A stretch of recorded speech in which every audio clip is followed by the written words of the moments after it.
So today I want to talk about one of my favorite rounds, and that round of ammunition is the 22 LR. That LR stands for long rifle.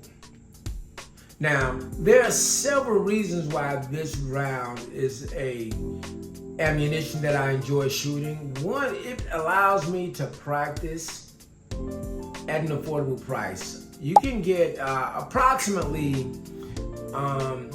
500 rounds for $42. The second reason I enjoy shooting this particular round is because there's not a lot of bang for the buck. In other words, whenever you shoot an LR-22, there's not a lot of recoil. However, you must keep in mind that other calibers of rounds are a little bit more powerful, and they tend to have more recoil.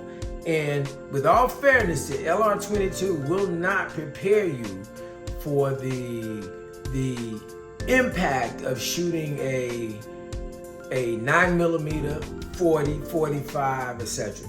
So what I'd like to do is to share with you some of my favorite firearms that I actually chambered in the 22 LR caliber.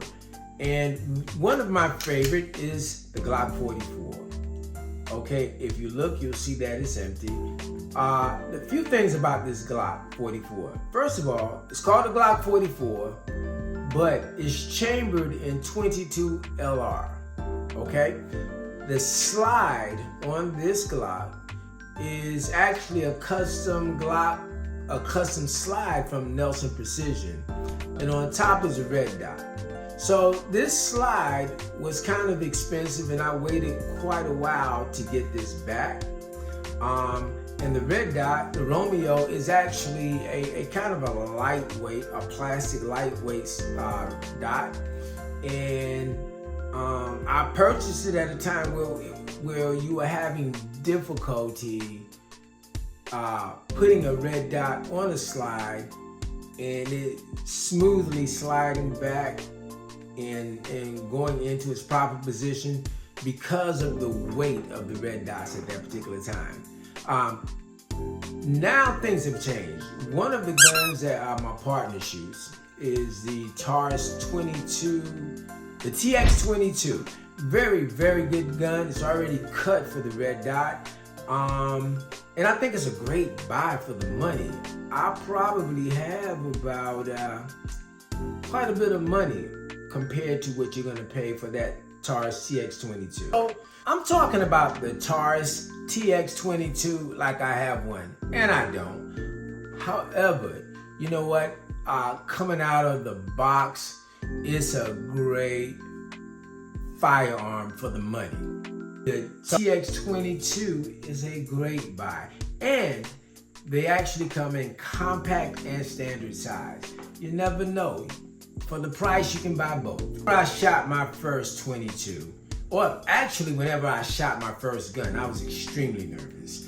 I hadn't shot in a firearm before, so I had no idea what it would do in my hand. I was concerned about the combustion or the impact of the recoil. And I started shooting it and became comfortable with it. And I went out and decided to make my first purchase. And that was Smith & Wesson. The Smith & Wesson M&P 22 Compact.